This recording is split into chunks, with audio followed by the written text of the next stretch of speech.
This is the second page of your 1.7 packet. We're going to start, we've already done 1 through 9. We're going to start down here with number 10.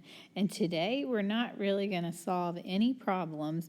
We're just going to set them up. I know you know how to solve them, but setting them up is the hardest part in geometry. So let's label PQT as 3x plus 47.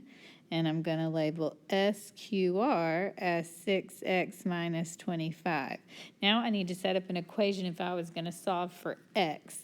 Well, when I look at this, I know that these guys are vertical.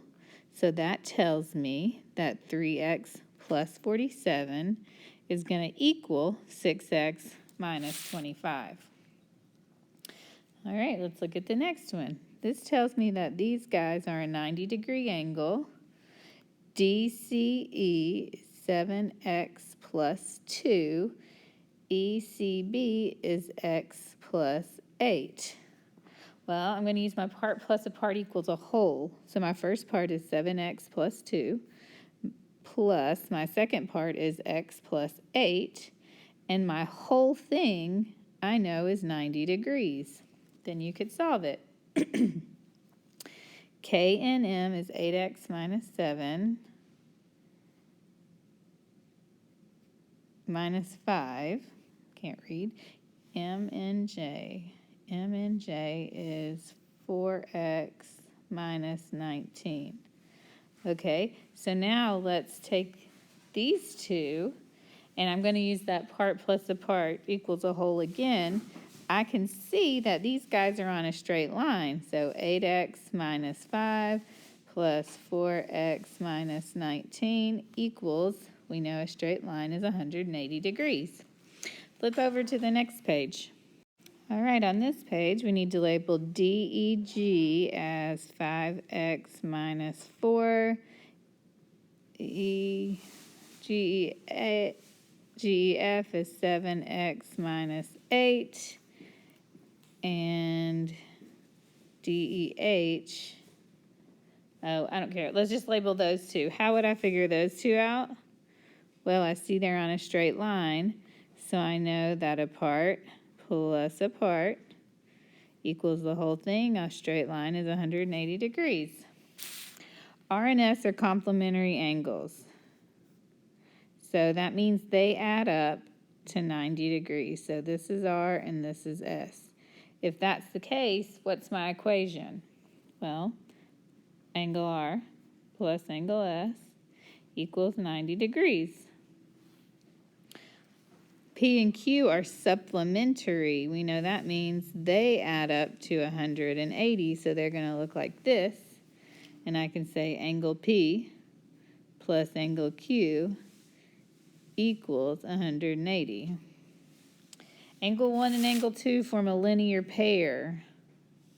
All right, a linear pair means two angles that are on a straight line, which is like supplementary. Angle 1 plus angle 2 would equal 180 degrees. J and K are complementary. Okay, we're back to the 90. Those are 90. Let's make that one K and that one J. J plus K equals 90 degrees.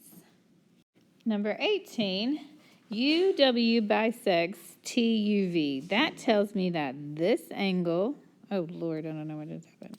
This angle is exactly the same measure as that angle. TUW is 13x minus 5. WUV is 7x plus 31.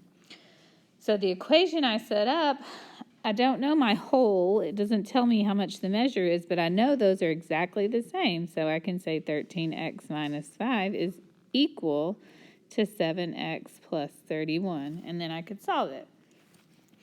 MO bisects PMN. PMN. So this little guy, so these two angles are exactly the same. PMN. So the whole thing right here is 74. And OMN. So this angle right here is 2x plus 7. So we'd have to solve this. Well, we know that this one right here is 2x plus 7, and we know that those two angles are exactly the same, so that one also has to be 2x plus 7. So now I just take my part plus my other part and equal it into my whole 74. EF bisects CEB, which means that one is the same as that one. CEF is 7x plus 21. FEB is 10x minus 3. So to figure out what x is, they're exactly the same. So 7x plus 21 equals 10x minus 3. Flip over to the next page and you're going to practice on your own. On this page, I need you to do 1, 2, 3, 4, and 5. I want you to solve them. Don't just set them up like we've been doing, but figure out what x is. When you're done with that, I need you to take a quiz. This quiz is the last page in your packet. It has 14 questions front and back. When you finish, get all this work turned in.